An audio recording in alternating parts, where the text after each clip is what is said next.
So moving on to the next session, I would request our moderator, Dr. Sarika Katturi, to please come on the dais. Since we were short of one lecture, today's second lecture has been shifted tomorrow most probably. So we are shifting tomorrow's one last lecture today so that we can finish well in time tomorrow and have the lunch in time so that we can depart well in time. So after this we are going to have one lecture on cancer. Before that, the question time. A doctor, we all know, is one who in a moment removes all the scattered sorrows of the face by just saying nothing to worry about. And the very next moment, the pain of the patient vanishes. But my friends, cancer therapy is not that easy. Though treatment modalities for cancer have evolved largely, but the suffering is indeed traumatizing. So before we have the lecture, a question for you all. When was the cancer treatment first developed? The chemotherapy treatment first developed. A rough idea in which year it developed? Rough guess? Any guesses? This century, last century? Wild guess? Price ka sawal hai. Yes sir. 1972. That's what you said. Sir? Okay, anyone slightly differing from him? Slightly close, but late. That's the hint. Is he talking guess? I gave you a guess. He was slightly. Sorry? 1960. 1960. Close enough. Very close enough. I think we'll close here. 1956 is the correct answer. When methotrexate was used to treat this rare tumor called choriocarcinoma. And then over the years, we all know chemotherapy drugs have successfully treated many patients. So the prize goes to Dr. Sanjay Mani. I would request Dr. Ganesh Shanoy to come and hand over the prize. But sir, I'm back here. No, not this. It's hard. BMB है? BMB है मेरी जान. जान. आप इनकी बना लिया. मैं हम सबकी है बोल रहा हूँ. BMB है आपकी जान. पहचान मेरी में पहचान है मेडिमेट. BMB है हमारी जान. पहचान है इसकी. मेडिमेट. Thank you sir. Thank you so much. Gift to them. So now I call on stage our speaker, the last speaker of the evening, Dr. Ashay Karpe, who is a consultant hemato-oncologist. Can we please have the video self-introduction video? After this talk, we are going to have the inauguration, the most important part. I request all of you to be seated so that we have dignitaries here who are going to inaugurate our session, and then we'll have the lucky round and the evening program. Yeah. Sorry. Dr. Ashay Karpe. I'm Dr. Ashay Karpe, medical oncologist and hematologist practicing in Karpe since last 6 years. I did my BBS from Mumbai, Kenya, MD Medicine from Government Medical College in Aurangabad, fellowship in hematology and bone marrow transplant from Tata, Calcutta, and PM Medical Oncology and BMB Medical Oncology from Tata Memorial Hospital, Mumbai.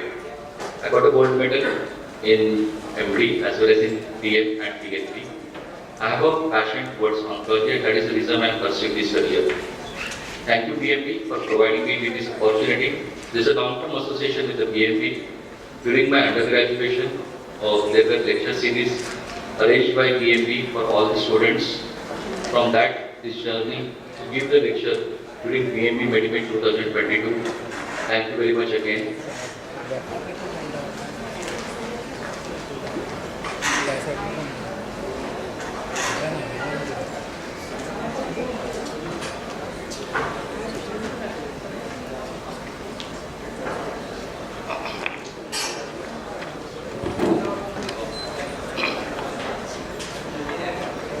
Am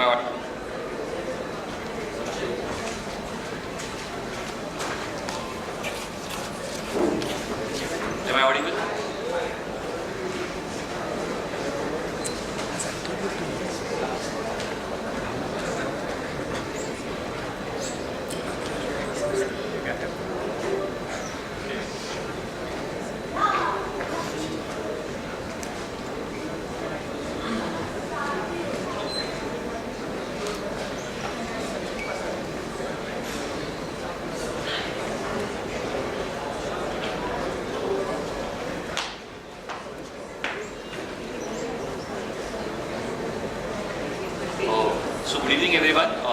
Definitely after having so many wonderful talks, I'm just going to give us a brief about cancer and why cancer. Now, even my wife is around and she will tell everybody that I'm accidental oncologist. Because I'm physician at heart, hematologist by choice, and accidental oncologist by chance. And how this happened? During my last year of MD, I have attended one hematology conference, and that time I realized that I was not giving anticoagulation in a proper manner, and that's the reason I joined hematology for 6 months as a rotation and slowly got involved in it. Almost I worked in hematology for 5 years, including bone marrow transplant. And that time I have a notion that solid tumor oncology is purely palliative. Whatever you do, patient is not going to make it, so I could study it. So that was my mentality, I can say my misconception. And I got into one fellowship program at Shaw Cancer Center in Bangalore. And there was 6 months medical oncology rotation was there as a part of hematology. When I came to know about it, I went to the director and said, I want to quit the fellowship. He said, why? I said, because I don't want to do medical oncology. So director was a very senior guy. He said, see, knowledge is one of the most important things. Just try to have a knowledge. If you really want to pursue it, later you can decide. Anyway, you are already a hematologist, so you can look forward. But still, I left that fellowship, and again I joined back a bone marrow transplant unit at Tata, Calcutta. So actually, because of staff shortage, I was given in charge of oncology unit in Tata, Calcutta, and that time I was actually supervising even solid tumor chemotherapy without any knowledge, definitely, because I was just kept there as a monitoring the side effects. So one of the lady came to me and she asked me, my husband is having a CS stomach, do you think what is the prognosis of this? And actually I didn't have any answer. Basically I was just there to, you have an intensivist or something like that. So I told her I will read it and I'll come back and I'll answer this question tomorrow morning. And when I read it and then I realized it, see, it is not totally futile. And after that I again set for the entrance and got into Tata DMH, and definitely that was the journey altogether. So thank you BMB, as I already said, long association with BMB. I still remember as an undergraduate attending the lectures by Dr. Agam Vora sir, Dr. Jagdish Godur sir, even Dr. S.H. Joshi sir. It used to be on Saturday night or Sunday nights, for the all exam going students and third year students. So it was really wonderful to have. So all of us remember, Paul Ehrlich, and he has coined a term, Initially, the chemotherapy word was coined even for antibiotics, for that matter. It was use of a chemical to either kill tumor cells or microorganisms, or the bacteria. And that is why Paul Ehrlich that time coined a term. One day there will be a drug, will be like a magical bullet. And what is this magical bullet? That it will only hamper the bad cell, or it will only kill the microorganism without damaging any normal host cell, and that is what is something speculated. And this is something which we just wanted to highlight, that chemotherapy was not just restricted initially to the cancer treatment, but also to the antibiotics which were used. And some time back Dr. Nimesh sir has asked you which was the first drug, and definitely just to counter that, methotrexate was never a first drug, it was nitrogen mustard, which was the first drug which was used. And this was one of the deadliest weapon actually.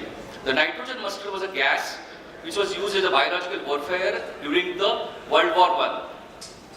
And during World War II, they realized the pharmacological properties of it. Basically, those who got damaged because of mustard gas, this is also called mustard gas because it has a yellowish color and garlicky odor.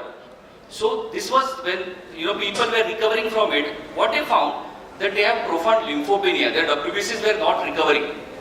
And that is the time they realized, can we use this to treat lymphomas or acute lymphoblastic leukemia? And this was the first ever chemotherapeutic agent which was discovered, and still it is standing the test of time. Still, even in the refractory cases, we still use nitrogen mustard gas for lymphoma. So now chemotherapy means everyone thinks about all these things. You have mucositis, we have alopecia, vomiting, then fatigue, there is a neutropenia, you have extravasation. So all these side effects are thought about. I sit in the clinic, chemotherapy, one of the deadliest thing people think about, even as a doctor, I used to think about it. any patient who comes to me, first thing he will ask me whether I lose my hair. That was the first question. In almost my 6 years of practice and 7 years before that, nobody ever questioned me what is going to be my prognosis. The first thing they will always ask me, will I lose my hair? And I always tell them, now the science is changing. And this is what is the science is changing. We have initial approaches, the initial chemotherapy, which almost has a nuclear bomb-like approach. You drop down everything, and there is a collateral damage in the form of alopecia, in the form of WBC loss, hemoglobin, platelet loss. But what is the difference between a cancer cell and a normal cell? That normal cell has a potential to repair itself, and that is the reason why they get repaired, and cancer cells progressively they die, and that is what is the property which we use in the chemotherapy. But now we are moving more towards what is called the targeted approach. There is a sniper kind of approach, where you identify cancer cells, who identify what is the property of cancer cells, how it is differentiating from the host cells, and just target it. Whether can we do it or not. And this is what is something cancer therapy evolution. If really I have to say it, cancer therapy existed much before. Only thing that we were never aware about it. So it existed before that also in 3000 BC to 1890. Again, I will tell you one of the most fantastic example of targeted therapy is the hormonal therapy which is used in breast cancer. So hormone receptive breast cancer, previously what they used to do, they used to take it out ovaries from the affected patients, and the breast tumor used to get shrink. And that is the reason why they realized the hormonal therapy can work in the breast cancer. Slowly we have radiotherapy, chemotherapy, and now the there is immunotherapy, where I will be coming in a short while. So always people keep asking me, what is the benefit of chemotherapy? And I just wanted to highlight you in the first two. First, that pink line is Hodgkin's lymphoma. You can look at in 1940, survival was 40%. In 2000, it is more than 90%. And I'm saying a cure rate, I'm not saying. Another, this red line, look at the 1950, the red line, it was 0. 1 year survival was 0 in childhood acute lymphoblastic leukemia. In 2000, it is more than 90%. Now there is a new protocol. Their survival is 100%. A protocol called ICICL. There is only one death in entire protocol, and that was also not because of the disease, because child died in a road traffic accident. So what I'm trying to say is systemic impact of the systemic therapy. Now we are discussing a lot of things. Now we always talk about international guidelines, ESMO guidelines, USA guidelines, NCCN guidelines. But what is the most important thing what we realize? We have to think about personalized medicines. What suits for my population? What suits for my race? And that is one of the most important thing. It will be in the term of prevention, it will be in the term of diagnosis and treatment. Because in cancer treatment, one size does not fit for all. And now we are realizing it, that even in the terms of prevention, especially those who are at risk of hereditary risk cancer versus those who are a normal population, their screening guidelines are different. So you cannot apply screening guidelines for a normal person to a person with a hereditary cancer risk. Same hold true for the diagnosis and same hold true for the treatment. The next thing, the thing is something what we call is a precision medicine. And what is a precision medicine? It is something called as a tailor-made treatment. So what is a patient's host profile, what is his comorbidities, what is his drug tolerance, what are his allergies, what is his genetics, what is his tumor properties, and after that we take a call. So when we use randomly treatment, you will see there will be some adverse event, no benefit and benefit. But when you are giving a precision medicine, everyone is going to get benefited, and that is one of the most important things. So I will just, sometime back I said, by Paul Ehrlich, a term called magical bullet, and how actually it came through. So this is one of the most common example. What we say is a chronic myeloid leukemia. It is known as the Philadelphia chromosome. Why Philadelphia chromosome? It was discovered in the city of Philadelphia. And what happens in chronic myeloid leukemia? So there is a part. So we have 23 chromosomes, 23, 23, 46. So it is 22 autosomes and 1 sex chromosome. So part of a 9th chromosome breaks and attaches to the 22nd chromosome, and 22nd chromosome part detaches and gets attached to the 9th chromosome. And this 22nd chromosome 9 combination is called the Philadelphia chromosome. Once this happens in the blood, a person develops chronic myeloid leukemia. So there was a drug was discovered, that is called as a imatinib. And if you give this drug, this blocks this combination, and patient gets cured of chronic myeloid leukemia. So there is no chemotherapy involved, no hair loss involved, nothing involved, just on a simple tablet, patient can be completely cured from chronic myeloid leukemia. Now the thing is that there is definitely some resistance formation is there, but almost if I start a tablet called imatinib, 90% of the patients they will experience a remission, and almost 40 to 50% of the patients they will be able to stop this treatment completely. Now the thing is that when I used to read about this tablet way back in 2000, I used to think that is just not possible because it used to cost 84,000 rupees a month for lifetime. So how many people really can afford this tablet? But right now with the usages and India in generics available, this is just 2,000 rupees a month. So anybody can really afford it. And that is how something which was a magic bullet. I think Dr. Pratik is also there, and a lot of pathologists are also around. So I just wanted to tell you that lung cancer was one of the finest examples for precision medicine. And why it is so? When it was diagnosed first, people used to say small cell versus non-small cell. And that was just a classification you used to treat based on that. Then later on they started non-small cell also has adenocarcinoma and squamous cell carcinoma. And later they realized there are so many molecular subtypes exist, and for each subtype you have a specific tablet. You do not require chemotherapy. When I was a student way back in 2007, lung cancer cure rate was almost 5 to 10%, and somebody with stage 4 lung cancer, survival was 3 to 6 months. Now with the advent of molecular treatment, even the highest surviving will be stage 4 lung cancer just on tablets is more than 10 years now. So what I'm trying to tell you is here that as a people we think that okay, everything is chemotherapy. No, it is beyond chemotherapy. So if you really look at this way, only this blue part on this left side will require a chemotherapy, while all this other pie chart will just receive a simple tablet because their cancer is sensitive to a simple drug, and that is how. And I will show you the example of it. So this was a stage 4 cancer. You can see here the entire lung parenchyma got involved on the left, and just with a simple tablet called gefitinib, you can look, the entire cancer is vanished.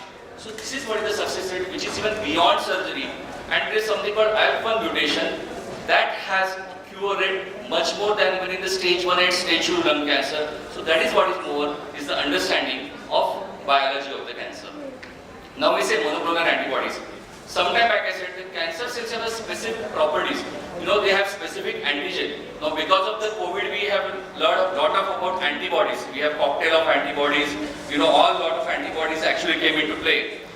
Especially those antibodies which hardly ever being used, they have suddenly got approved for that. Even a drug called bevacizumab, which is used in the cancer, also got used in it. So what these monoclonal antibodies do? Monoclonal antibodies, they have a structure similar to a cancer antigen. They just go and get attached to a cancer cell. The moment they get attached to a cancer cells, the immune system comes to know where are these bad cells. They will just come there and will wipe it out. So this is how the monoclonal antibodies works. And there are certain monoclonal antibodies which can directly even kill the cancer. So without even touching a normal cells, we can wipe it out. And there are monoclonal antibodies which are used, like rituximab, which we use in lymphomas, bevacizumab, ramucirumab. So all these antibodies, they have actually revolutionized the treatment in the cancer. Now one of the most important thing is, sometimes cancer develops resistance towards these monoclonal antibodies, and that is the reason. So I think most of you can identify this structure. This is called a Trojan horse. In the War of Troy, that was Troy's, the fort was actually unbeatable. So what they have done, the Greeks were very, superstitious. So they have created this Trojan horse, and the army was hiding in it. And all the other army vanished from the shore. So the Greeks thought there is nothing inside, the Troy. And they thought this is the offering, and they bring this to their fort, and actually all the army which was actually hiding in this horse suddenly came out, and Troy was destroyed because of this. So this is called the Trojan horse, and this is the same concept which is used in the drug. Now where we use a monoclonal antibody and we attach a dangerous chemotherapy drug to it. Now what happens? This monoclonal antibody gets attached only to the cancer cell, and the drug gets delivered only in the cancer cell. So this is called as an antibody drug conjugate. So without even touching a normal cell, a chemotherapy can be selectively delivered in the cancer cells. So this is how we use antibody drug conjugate, and we have this used currently in breast cancer, where we have a molecular antibody called trastuzumab, where we attach a chemotherapy drug to it and it can be delivered. Now, those who are interested in the general knowledge, the Nobel Prize, the 2018 Nobel Prize went to one of the most important discovery in the cancer, and it is called as immunotherapy. Now, what was actually immunotherapy? So the thing is that cancer or any infection is failure of our immune system. So our immune system is a front line called T cells, NK cells. They are the first line immunity for cancers as well as the tumor cells as well as the viruses and fungi. But what happens? What they have realized that we have the old teaching that cancer is, a clone of cells, similar cells. But that is now no more a concept. A cancer is beyond this clone of cells. There is something called as a microenvironment which exists there. And what they have found, scientists, that ideally, just now what I said, these immune system cells are supposed to kill the cancer cells. But what they found, that in body there is something called an inhibitor called PD-1, PD-L1. This is a receptor which is used to prevent autoimmunity. Means our own immune cells cannot harm our cells. So this break is utilized by the cancer cells, and our immune cells, rather than killing cancer cells, starts protecting it. And that is the reason why cancer develops a resistance. So these are the two scientists, one from USA and one from Japan. They developed a drug which takes out this break, and our immune system gets memory back that they are supposed to kill the cancer. And this discovery got a Nobel Prize in 2018. This is one of the most important breakthrough in the cancer, and this therapy has a potential to cure even in the stage 4 cancer. So currently it is approved mainly in lung cancer, in kidney cancer, in melanoma skin cancer, and in Hodgkin's lymphoma, where even in stage 4 non-curable, means I have many patients where I use this therapy and cancer have completely vanished. Definitely it is much more expensive. Currently the treatment costs around 2 to 3 lakh rupees at least for 18 months. But still it is one of the most important things. And this is, I am going to give example. This is one of my patient. You can see this was a completely, his right lung was entirely invaded by tumor and just 2 doses of immunotherapy. Look at this other side. Without any surgery, without any radiation, without hair loss. When the patient will walk in front of you, you will not even realize that this patient is on immunotherapy or chemotherapy. Means you just cannot make out. Means this patient actually came on a stretcher. Now 2 years down the line, he drives himself and comes to my clinic alone without even related visiting. Next and the most important thing, and this is one of the technology when I am working with IIT for this. Now what they have realized that all these immunotherapy are, they are not specific for the individual.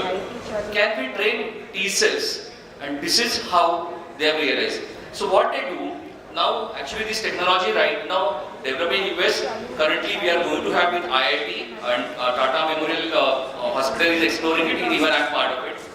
So where we take out a tumor from the patient, we studied it properly, we take out the T cells from the patient, we grow in the culture, train these T cells to kill these tumor cells, then in a culture we multiply these T cells and these T cells are injected back in the patient and they completely wipe out the cancer cells. So this is something what we do, that this is a lentiviruses which comes in, where you can induce these genes and these T cells are multiplied and again injected back. It is a kind of a small transplant basically. But this has a potential. Now currently this treatment costs around 1.5 CR per session. But now with the advent of IIT, we are trying to bring down the cost. We are going to develop an Indian version of it. May be available by the next year. So this is one of the most important things which is we are going to do, where each person will not have a chemotherapy, but he will have a specific T cell which is injected for his cancer. Lastly, we have now this kind of reports. Now we don't get histopathology reports. We get the tumor, classified everything, which gene is mutated is there, and we give the treatment accordingly. So for all the patients, now chemotherapy is not required. Cancer vaccines, which is the most important thing, I will just wanted to advocate everybody, HPV vaccination without any failure. All of you can bring it. It prevents cervical, vaginal, vulval and anal cancer. We recommend ideal age is 13 years, at least minimum 3 years before anticipated sexual exposure. Should be given at least before age of 26, but can be given any time. There are 3 doses and it has a phenomenal impact. Second one, definitely we have in the vaccination schedule hepatitis B for hepatocellular carcinoma. And what another thing found, the BCG, BCG induces a cell-mediated immunity. So what they found in a lung cancer, if you give BCG vaccination along with the chemotherapy, that actually enhances the anti-tumor effect, and that is what is looking at. So now the next thing we'll look from a movie like sci-fi movie, and that is what is the most important thing. We may be able to have that by 2050. Now here what will be done, they will create a microbot last. So this is the future. They will create a microbots, means there will be tiny robots. These tiny robots are filled with anticoagulant. These will be injected inside the body, and these robots will deliver the drug directly inside the tumor cells, and then themselves will get destroyed. These robots will deliver the drug, and that will block a blood supply to all the tumor cells. This is called the nanobots, and this is how it will look. It will just go to the tumor cells, it will create. What is they are expecting by 2050, this should be available. Right now, they are working on it, but the problem is that they are too small to be detected by any imaging, and how to monitor it is the biggest issue. So nanobots, what is going to be a really future where small robots will be designed based on the tumor, and the tumor can be wiped out. So this is in somehow what I'm trying to tell you, that cancer therapy is getting evolution. It is definitely. Right now, if you look at it, 65% of the newer drug every year discovered are in cancer treatment only. Only 35% in the rest of the branches. So cancer does not always mean a death. You have to fight back. Definitely, whatever may be. You know, we have so many celebrities around and so many other patients who are there. Definitely, where there is success. So definitely, there is a hope in cancer treatment. So do not feel, you know, like just like me, that everything is palliative. Definitely, there is a hope at the end of the tunnel. Thank you very much. Thank you so much, sir.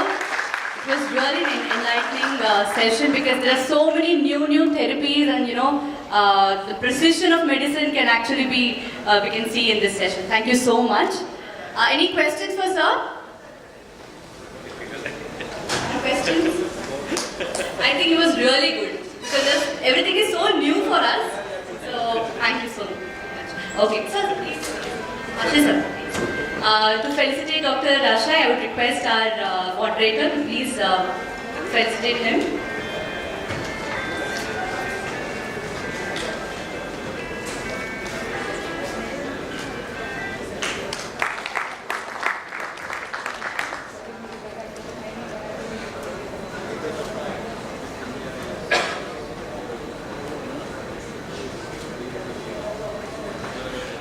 Thank you, sir. And to felicitate our moderator, I would request Dr. Nimesh MEHTA sir to please come. Sir, please.